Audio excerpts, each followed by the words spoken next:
नमस्कार दोस्तों, स्वागत है आप सभी का आपके अपने channel be happy with Manish के दौर पर।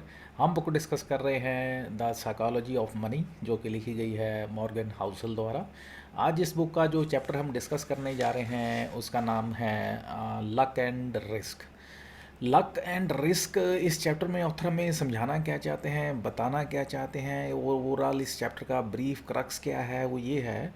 ऑथर बताते हैं कि हम अपनी लाइफ में risk with respect to money, कहते हैं पैसे के प्रति जो हम रिस्क लेते हैं, या हमारा रिस्क एंड रिवार्ड है, या हमारी किस्मत में हम कहते हैं कितना पैसा है, ये जो बातें हम करते हैं तो इसका मतलब क्या है, ये हम क्यों करते हैं और इसके पीछे पर्पज़ क्या है।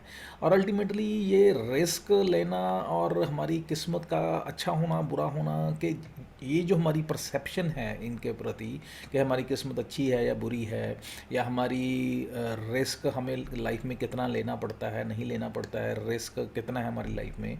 तो ये कहते हैं बातें जितनी दिखने में जो इनके मतलब लगते हैं, जितने ये इनके जो मीनिंग जो कहते हैं हमें दिखते हैं लगते हैं, वो एक्चुअल में बुरे नहीं हैं, उतने अच्छे नहीं हैं जितने हमें दिखते हैं। तो ये ओवरऑल बताना चाहते हैं कि जो दिखता है वो एक्चुअल में होता नहीं है, चाहे वो रिस्क है, चाहे वो आपका रिवॉर्ड है, चाहे वो लक है, वॉट एवर इट इज़। तो आगे चलते हैं, डिटेल में डिस्कस करते हैं इस चैप्टर को। ऑथर बात करते हैं कि जैसे पहले बताया कि लक एंड रिस्क जो है ये आपस में सगे भाइयों की तरह हैं, सिबलिंग्स हैं। लक एंड रिस्क जो साथ साथ में हमारे लाइफ के चलते हैं, हमें लगता है कि जैसे हमारी गुड लक है, तो हमें जैसे गुड लक का एहसास हमें लाइफ में कई बार इंस्टांसेस में होता है, तो कई बार ऐसे भी होता है कि हमें बैड लक भी हमें या रिस्क भी हमें उठाना पड़ता है, और लाइफ में कभी कभी हमें रिस्क भी उठाना पड़ता है और हमें नुकसान भी होता है।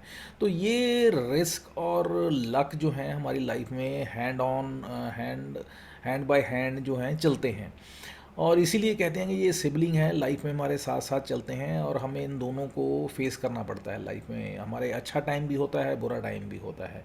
हम ये नहीं कह सकते हैं कि हमें अच्छी किस्मत ही हमेशा चलती रहेगी, या हमेशा हमारी बुरे हालात ही चलते रहेंगे, हमारी लाइफ जो है रिस्की में ही रहेगी, ऐसा नहीं, कभी नहीं होता है। और यहाँ पे एक प्रोफेसर, न्यूयॉर्क यूनिवर्सिटी के प्रोफेसर स्कॉट गैलोवे की एक कोट के साथ ऑथर हमें बहुत अच्छा संदेश देते हैं, मैसेज देते हैं। वो क्या है कि nothing is as good as bad as it seems. कि अगर आपको लगता है कोई चीज़ बुरी है या अच्छी है, तो कहते हैं ऐसा नहीं है, वो जितना दिखती है अच्छी या बुरी, वो एक्चुअल में उतनी बुरी या अच्छी नहीं होती है। तो ये एक जो परसेप्शन है और एक्चुअल में होना, और जो परसेप्शन, इन दोनों में कहते हैं बहुत फ़र्क होता है। तो हमें ये इस चीज़ को अंडरस्टैंड करना है कि जो दिखता है वो एक्चुअल में नहीं होता है। यहाँ पे इस चैप्टर में ऑथर हमारे साथ बिल गेट की एक उसकी जीवन के बारे में एक एग्ज़ाम्पल शेयर करते हैं डिटेल में, कि किस तरीके से उसकी लाइफ में एक तरीके से रिस्क, और जो एक बात करते हैं लक फैक्टर का, तो वो उसकी लाइफ में कैसे काम किया, एक उसके फ्रेंड के साथ उसकी लाइफ में लक एंड रिस्क फैक्टर ने कैसे काम किया। तो ये पूरे चैप्टर में ऑथर हमें बिल गेट और उसके फ्रेंड की एक एग्जांपल लेके डिटेल में डिस्कस करते हैं, समझाते हैं कि ये क्या है। यहाँ पे बताते हैं कि बिल गेट जो थे बचपन में, जब वो हाई स्कूल में थे, एट्थ स्टैंडर्ड में थे, तो उनका जो झुकाव था, उनका जो इंटरेस्ट था कंप्यूटर के प्रति था। लेकिन वो जिस स्कूल में पढ़ते थे उस वहाँ पे कहते हैं कंप्यूटर नहीं था, या कंप्यूटर उस समय बहुत कम होते थे स्कूल्स में। तो वो जो इनका स्कूल था उसका नाम था lake side school.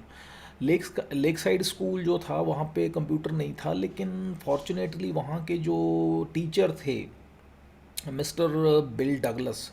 Bill Douglas कौन थे? ये नेवी के एक्स पर्सन थे, जो कि बाद में नेवी से रिटायरमेंट लेने के बाद मैथमेटिक्स एंड साइंस के टीचर बनते हैं, और ये इनके टीचर होते हैं बिल गेट्स के। और ये इनको जब इनके इंटरेस्ट का पता चलता है कि बिल गेट्स और इनके एक फ्रेंड होते हैं पॉल एलन, वो जो हैं इंटरेस्ट उनका काफ़ी होता है इन कंप्यूटर के प्रति, तो वो मैथमेटिक्स और साइंस के टीचर होते हैं, तो उनको भी लगता है कि बच्चों को एक्सपोजर मिलना चाहिए कंप्यूटर के प्रति। लोग बच्चों का इंटरेस्ट है तो उनको सिखाने के लिए कंप्यूटर स्कूल में होना चाहिए। तो वो क्या करते हैं, अपने एफर्ट करके अपने आउट ऑफ द वे जाके एक तरह से समहाउ अरेंज करते हैं कंप्यूटर उस स्कूल के लिए।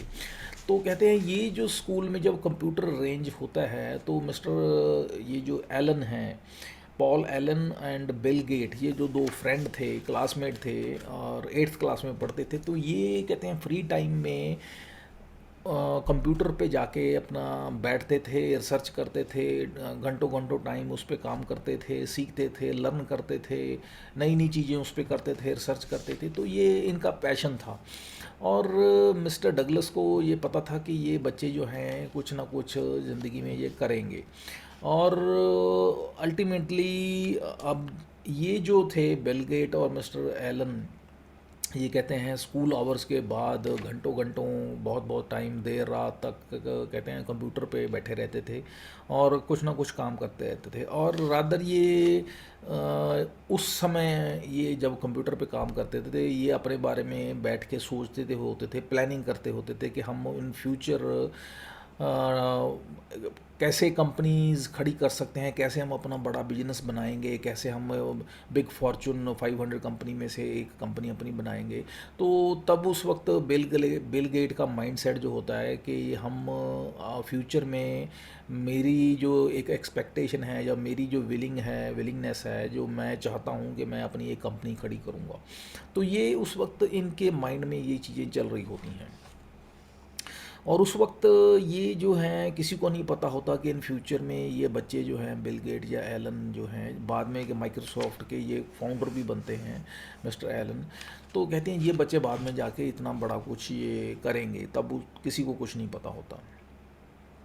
और उस वक्त जो मिस्टर बिल गेट होते हैं ये क्या है कि उस वक्त जैसे पहले बताया ये कंप्यूटर पे काम करते रहते हैं स्कूल में और उसमें काफ़ी इंटरेस्ट दिखाते हैं। और कई बार स्कूल में जब प्रॉब्लम्स आती हैं, किसी को कोई दिक्कत आती है डाटा को मैनेज करने के लिए या कुछ और प्रॉब्लम्स होती हैं, तो ये सारे जो हैं प्रॉब्लम्स को ये कंप्यूटर के थ्रू सॉल्व कर देते हैं। तो ये इनकी खासियत होती है, इनका इंटरेस्ट होता है, इनकी एक तरह से फ्लुएंसी होती है, इनका सो कॉल्ड इतना इनका इंटरेस्ट होता है कंप्यूटर्स में इनका और मिस्टर एलन का कि ये उनको कंप्यूटर को यूज़ कैसे करना है, नई नई चीज़ें कैसे इनोवेट करनी है, नई नए मैथडोलॉजीज़ कैसे जनरेट करनी है। तो ये सारा कुछ करके इनको बहुत मज़ा आता था और ये हेल्प करते थे। और इन इनोवेशन की वजह से ही बाद में बिल गेट्स ने इतना बड़ा अपना बिजनेस एम्पायर खड़ा किया। तो ये उनके स्टार्टिंग के दिनों की बात करते हैं कि कैसे हुआ। अब यहाँ पे एक बात, यहाँ पे एक और जेंटलमैन की बात ऐड करते हैं यहाँ पे ऑथर। वो थे इनके ही कहते एक और तीसरा लड़का इनके साथ एक और था, दैट वाज केंट वॉस्ट। ये केंट वॉस्ट ये क्या था, ये भी इनका फ्रेंड था, थर्ड फ्रेंड था। Mister Allen, Mister Gate and Mister Kent, ये तीनों फ्रेंड थे, तीनों ही क्लासमेट थे। तो ये तीनों ही बेसिकली इनका माइंडसेट जो था कंप्यूटर के प्रति इनका जो था काफ़ी रुझान था, काफ़ी ये इनोवेटिव थे। माइंड इनका जो काफ़ी कंप्यूटर के प्रति इनका झुकाव होने की वजह से, इंटरेस्ट होने की वजह से इनोवेटिव था और नई नई चीज़ें ये करते रहते थे और बाकी बच्चों से अलग था इनका थॉट प्रोसेस। और ये जो मिस्टर कैंट थे, ये जो लड़का कैंट था, ये अपने साथ उस वक्त कहते हैं अपने बैग रखता था और बैग में ये जिस तरह से दोनों का थॉट प्रोसेस था कि हम बड़े होके बिजनेसमैन बनेंगे या कंपनी खड़ी करेंगे, तो ये भी सोचता था कि मैं सीईओ बनूंगा कंपनी का एंड ऑल दैट। तो बड़े बड़े सपने थे इनके उस वक्त। लेकिन अनफॉर्चुनेटली यहाँ पे बताते हैं कि अब होता क्या है कि यहाँ पे लक जो है, लक इनकी जो है, इनकी ये इनका एक्सपेक्टेशन होता है लक से कि हम ये कुछ करेंगे। लेकिन अब ये बात आती है रिस्क की। रिस्क जब लाइफ में इनके आता है तो क्या होता है, क्या इनकी लाइफ में चेंज आता है, यू टर्न आता है। अब यू टर्न क्या आता है, किसके लाइफ में यू टर्न आता है, वो आता है मिस्टर कैंट के लाइफ में यू टर्न। वो क्या है, बेसिकली उनकी डेथ हो जाती है ऑल ऑफ ए सडन। वो माउंटेनियरिंग करने जाते हैं, एक एक्सपीडिशन में जाते हैं और वहाँ पे उनकी डेथ हो जाती है। और ये जो डेथ है बड़ी अनफॉर्चुनेट होती है डेफिनेटली, और एक्सेप्शनल होती है। वो इसलिए क्योंकि 1 से मिलियन एक इंसान होता है जो कि इस तरह के एक्सपीडिशन में जिनकी डेथ होती है एक्सीडेंटली, तो उनमें से एक ये होते हैं। तो इन तरह से यहाँ पे ऑथर बताते हैं कि किस तरीके से ये 3 जो थे बच्चे थे, उनमें से एक की जिसकी जिन 3 बच्चों की बहुत बड़ी ख्वाहिशें थी ज़िंदगी में, इन्होंने बहुत कुछ करना था, लेकिन रिस्क एक की लाइफ में आया और उसकी लाइफ जो है ख़त्म हो जाती है ऑल ऑफ ए सडन। और बाकी 2 बच्चे हैं वो लाइफ में बाद में इतने बड़े बिजनेसमैन, टाइकून्स, और कहते हैं लाइफ में जैसे हम सभी जानते हैं कि ज़िंदगी में उन्होंने इतना बड़ा अपना नाम कमाया।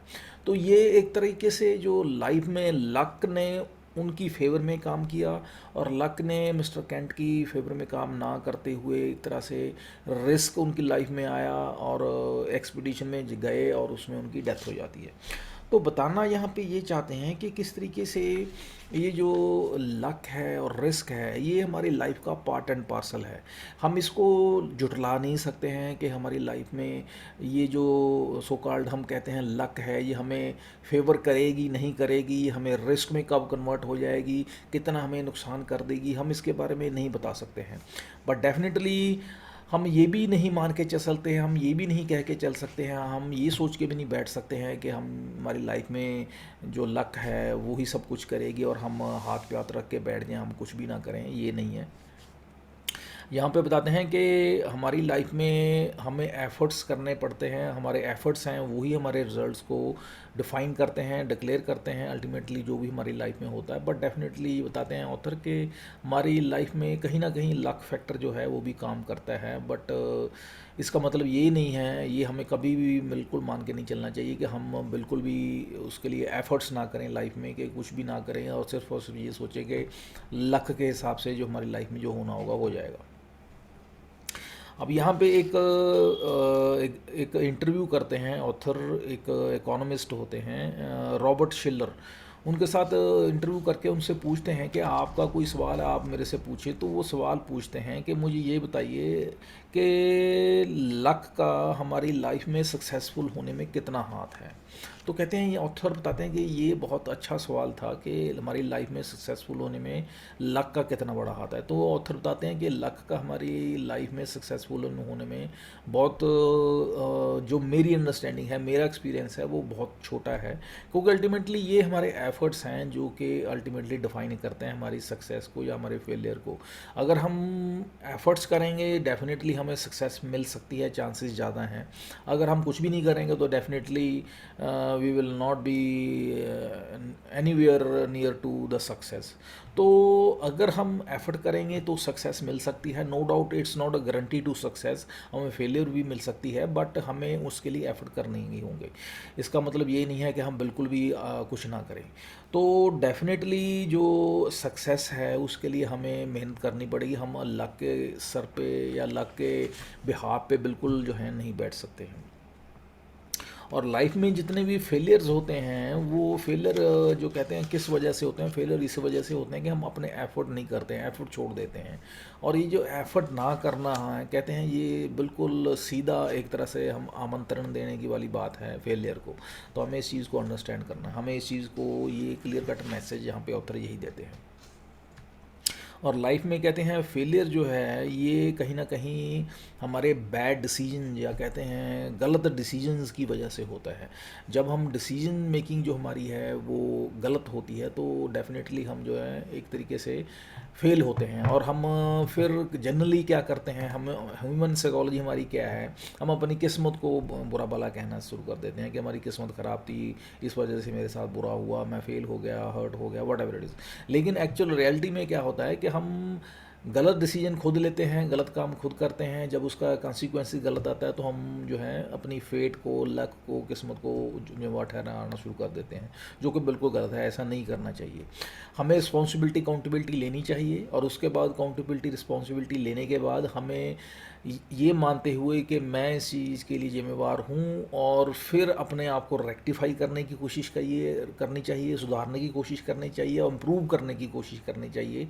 और उसके साथ जैसे हम अपने आप को इस माइंडसेट में रखते हैं कि मैंने इम्प्रूव करना है, तो आप देखेंगे कि लाइफ में आप इम्प्रूव करना शुरू करेंगे, और फिर आप सक्सेस के रास्ते पे चलना शुरू कर देंगे, और सक्सेस जो है अल्टीमेटली आपको मिलनी शुरू हो जाएगी। और यहाँ पे बताते हैं कि जब हम फेल होना शुरू होते हैं, या कहते हैं, या ज़्यादातर हम मनी के प्रति या धन के प्रति हमारे जनरली हमारे दिमाग में सवाल क्या आते हैं, हम मनी के बारे में ज़्यादातर हमारे माइंड में क्वेश्चंस किस किस तरह के उठते हैं। तो वो पहला क्वेश्चन फॉर एग्जांपल होता है कि मेरी कौन सी इन्वेस्टमेंट स्ट्रेटजी जो है काम करेगी, जिसके साथ मुझे फ़ायदा होगा, मैं पैसे कमा पाऊँगा। दूसरा, मेरी बिजनेस स्ट्रेटजी कौन सी काम करेगी जिससे मुझे फ़ायदा होगा। या थर्ड वन, मैं कैसे कमा पाऊँगा, मैं कैसे रिच हो पाऊँगा, मुझे शॉर्टकट टू विक्ट्री कैसे मिल पाएगी। तो कहते हैं इस तरह की हम जो है चीज़ें को देखते रहते हैं, समझने की कोशिश करते हैं, अंडरस्टैंड करने की कोशिश करते हैं। Shortcut to victory, shortcut to success, shortcut to money, shortcut to कहते हैं ट्रेजर, जो हम ये सब चीज़ें जो हैं जब एक्सपेक्ट करते हैं तो हमें जनरली क्या मिलता है, हमें फेलियर मिलता है। वो क्यों? क्योंकि ये है शॉर्टकट है। कहते हैं ज़िंदगी में हम ये बात समझ के चलें, मान के चलें, किसी भी चीज़ का कोई शॉर्टकट नहीं है। हर एक चीज़ का सेट ऑफ प्रोसीजर है, हमें मेथड है, वो उसको फॉलो करना पड़ेगा। जब हम उस फॉलो करेंगे उस मेथडोलॉजी को, प्रोसेस को, तो कहते हैं डेफिनेटली हम जो रिजल्ट तक पहुँचेंगे। लेकिन अगर हम शॉर्टकट मार के किसी चीज़ में कहेंगे रिज़ल्ट तक पहुँच जाएंगे, फाइनल डेस्टिनेशन को अचीव कर लेंगे, तो पॉसिबल नहीं है। तो उसमें हमें रिज़ल्ट नहीं मिलेंगे। यहाँ पे एग्जांपल देते हैं, कहते हैं जॉन डी रॉकफेलर एक बिजनेस सक्सेसफुल टाइकून हुए हैं अमेरिका में। लोग उसके बारे में लोग बहुत अच्छा भी बोलते थे, बहुत गलत भी बोलते थे, क्योंकि कुछ लोग कहते थे बहुत अच्छे इंसान थे, कुछ उनको क्रिटिसाइज़ भी करते थे कि वो जो उनका जो वेज ऑफ वर्किंग थे वो गलत थे, अनएथिकल थे। लेकिन जो भी था, लेकिन वो बहुत सक्सेसफुल थे, इसमें कोई दो राय नहीं थी। लेकिन यहाँ पे बताते हैं कि जैसे कि अभी एग्जांपल लेते हैं बेंजामिन ग्राम की, जो कि वॉरेन बफे के गुरु थे। वो भी एक तरीके से उन्होंने लाइफ में बहुत सक्सेसफुल हुए। उन्होंने अपनी इन्वेस्टमेंट के थ्रू, स्टॉक्स में इन्वेस्टमेंट के थ्रू, लॉन्ग टर्म इन्वेस्टमेंट के थ्रू लाइफ में बहुत ज़्यादा गेंस किए। तो यहाँ पे बताते हैं कि जनरली हमारा जो क्वेश्चन होता है, या हमारे माइंड में एक पैसे के प्रति जो एक सवाल जनरल एक सभी के दिमाग में होता है कि सबसे पहले हमें दिक्कत आती है पैसा कैसे कमाएं। अगर हम पैसा कमा लेते हैं तो फिर सेकंड क्वेश्चन आता है कि हम पैसे को मैनेज कैसे करें, how to manage the money. तो ये पैसा कमाना अपने आप में एक हमें लगता है पहले सबसे बड़ी दिक्कत आती है। जब हम कमा लेते हैं तो फिर उसको मैनेज करने में बहुत बड़ी दिक्कत आती है, क्योंकि ज़्यादातर क्या होता है कि लोग मैनेज नहीं कर पाते हैं प्रॉपर, और उसको ख़राब कर लेते हैं। तो अब मैनेज करने के लिए उसके लिए क्या करना चाहिए, उसके लिए दो प्रिंसिपल्स को, दो मेथडोलॉजीज़ को, दो एक कहते हैं मेन पॉइंट्स को ऑथर बताते हैं कि हमें ध्यान देना चाहिए, फोकस करना चाहिए। और इस पे कहते हैं जब हम फोकस करके ध्यान रख के चलते हैं लाइफ में तो हमें फेलियर नहीं मिलता, हम सक्सेसफुल रहते हैं। पहला पॉइंट क्या है कि हमें हमें इस चीज़ को ध्यान रखना है कि हम किसको एडमायर कर रहे हैं, किसको प्रेज़ कर रहे हैं, या हम किस चीज़ को कहते हैं, हमने किस चीज़ को लुक आफ्टर या कहते हैं अवॉइड करना है लाइफ में। हमें ये क्लियर होना चाहिए किस चीज़ को हमने लाइफ में हमें इन करना है, किसको आउट करना है, या किसकी कहते हैं प्रेज़ करनी है, किसको हमें अवॉइड करना है। ये हमें क्लियर होना चाहिए, क्योंकि अगर इसमें मिसमैच होता है या इसमें कन्फ्यूजन होती है तो हमारी लाइफ में सब कुछ उल्टा पुल्टा हो जाएगा। हमें ये बहुत क्लियर होना चाहिए। तो हमें कहते हैं सेकंड पॉइंट क्या है, हमें इंडिविजुअल्स पे या कहते हैं स्पेसिफिक पैटर्न्स, स्पेसिफिक इवेंट्स पे हमें फोकस ना करते हुए हमें ब्रॉडर पैटर्न्स पे फोकस करना चाहिए कि पैटर्न्स क्या हैं, ना कि पीपल और इवेंट्स पे हमें फोकस करना चाहिए। तो ये एक बहुत बड़ी इम्पॉर्टेंट चीज़ है। जब हम इस दोनों चीज़ों का ख्याल रखेंगे, कि ब्रॉडर पर्सपेक्टिव से पैटर्न्स को देखेंगे, या हम किन को एडमायर करना है या प्रेज़ करनी है उनको देखेंगे, तो डेफिनेटली हम इन चीज़ों को ध्यान में रखते हुए लाइफ में सक्सेसफुल हो सकते हैं। और हम लाइफ में एक सो कॉल्ड जो कहते हैं लकी हो सकते हैं, और अपने जो रिस्क फैक्टर है हमारी लाइफ में उसको रिड्यूस कर सकते हैं। और यहाँ पे बिल गेट की एक कोट थी बहुत, वो एक अच्छी बात बताते थे। वो क्या बताते थे कि ये जो सक्सेस है ये एक टीचर है, सक्सेस इज़ अ टीचर, जो कि एक स्मार्ट बंदे को, स्मार्ट इंसान को क्या बताता है, वो ये बताता है कि वो कहीं भी हार नहीं सकता है। तो ये एक ऐसा कहते हैं टीचर है सक्सेस, जो कि स्मार्ट बंदे को इस भ्रम में रखता है कि वो कभी हार नहीं सकता है। ये एक भ्रम है, ये एक ऐसा सो कॉल्ड कैमोफ्लेज है जो जिससे हमें बचना है, जिससे हमें अवॉइड करना है, क्योंकि ये जो कैमोफ्लेज है या भ्रम है, ये हमें कहीं ना कहीं लॉन्ग टर्म में ख़राब करता है, जो हमें कन्फ्यूजन क्रिएट करता है। जो हमें इस कन्फ्यूजन से बचना है, बाहर आना है। या दूसरा एक फेलियर भी कहते हैं एक हमारे लिए लाउजी टीचर है, जो कि स्मार्ट इंसान को एक ऐसी स्टेट में पहुंचा देता है, या ऐसी एक मन में भ्रांति पैदा करता है कि उसको लगता है कि जो मैंने किया है वो कहीं ना कहीं एक रिस्क लेने वाली चीज़ नहीं थी। तो कहना ये चाहते हैं ऑथर कि ये जो लाइफ में सक्सेस है या फेलियर है या रिस्क हैं, ये हमारी लाइफ में चलते रहेंगे, ये पार्ट एंड पार्सल हैं। हमें इन चीज़ों को कहते हैं कभी भी माइंड में ये लेके नहीं चलना चाहिए कि ये क्यों हुआ, कैसे हुआ। डेफिनेटली ये हमारी लाइफ में ये चीज़ें होंगी, क्योंकि हम हमारी पार्ट का, हमारे जैसे हमारे पहले बताया, ये हमारी लाइफ का पार्ट एंड पार्सल हैं। हमारी लाइफ का में ये एक अभिन्न अंग हैं। तो ये हमारी लाइफ में होंगे, हम इनके बिना नहीं चल सकते हैं, हमारी लाइफ इनके बिना नहीं चल सकती है। और हमें इनको अपनी फेवर में यूज़ करना है। जब हम इनको अपनी फेवर में यूज़ करेंगे तो डेफिनेटली हम सक्सेसफुल होंगे। अगर हमें इनको अपनी फेवर में यूज़ करना नहीं आता तो definitely we will end up losing everything in our life. तो हमें इस चीज़ को समझना है। So this is whole about this whole chapter, that is luck and risk. Next video में जो हम चैप्टर डिस्कस करेंगे या टॉपिक डिस्कस करेंगे उसका नाम है नेवर एनफ। तब तक के लिए आप आज्ञा दीजिए। Have a nice day. Thank you. Bye.